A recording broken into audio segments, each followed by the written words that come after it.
Major De La Rey, can I have you react first and foremost to what the counsel of Apollo Quiboloy said just then in the story that we ran? He says what you did was illegal because the police held only an arrest warrant for Quiboloy and his co-accused, but not a search warrant, and that that was illegal because you entered the premises.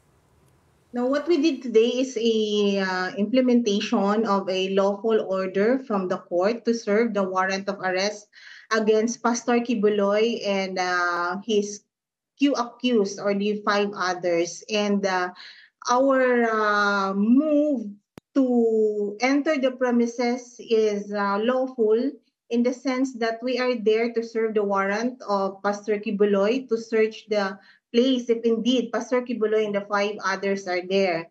And even in the rules on criminal procedure section 11, it says that the right of officer to break into building or enclosure.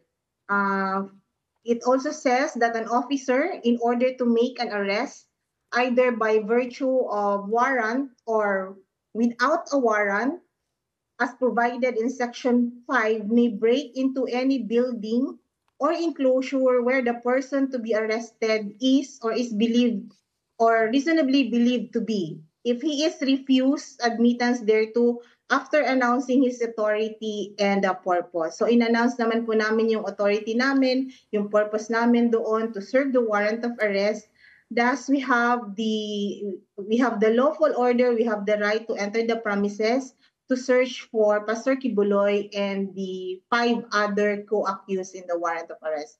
Does that apply to private premises, which in this case yes, it even was? If it is private premises, we have the warrant of arrest, and we are there to search for persons, not for any properties. That is why we don't need to have a search warrant, since what we have to implement or to serve are the warrant of arrest issued by the court against Pastor Quiboloy and 5 others. So to clarify, Major, wala pong searching na nagyari sa loob ng mga properties and compounds ng KOJC at ni Pastor Quiboloy, just to make it very clear.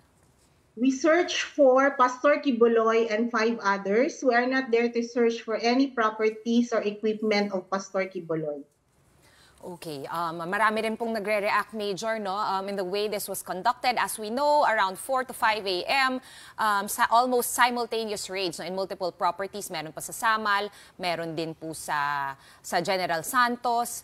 A lot of people are saying medyo intense daw yung pag-serve. 100 cops, some reports have it. May mga videos na showing na nawa-water cannon pa yung mga tao. Is this the normal protocol in carrying out arrest warrants and presentations of arrest warrants or servicing them? At least kung obviously we know na malaking tao and maraming followers si Pastor Quiboloy. So in a case like his, is this what normally would happen?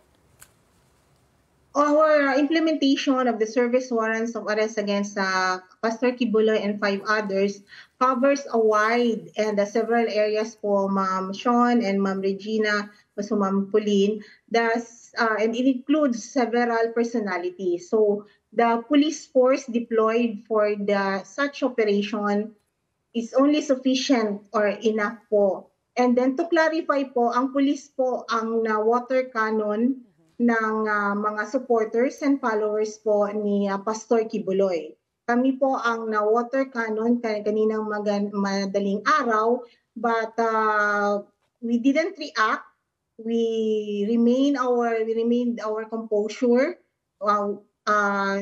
Binigay po din namin yung maximum tolerance, and later on naman po of the day, pinapasok naman po kami, and during the search for Pastor Quiboloy and 5 others, kasama naman po namin yung mga followers and supporters po ni Pastor Quiboloy. Actually, General, can you just confirm that yung figure that Sean mentioned, is it true that there were around 100 cops who conducted these simultaneous operations? Because some reports were citing 100. Where did that figure come from? Is that accurate? Yes. For the 3 areas that we search or we serve the warrants of arrest. So total, mga ilan? We're talking about 100. What's the final number? Do you know? I don't have the final number, but the deployed the personnel is sufficient enough to carry on the police operation.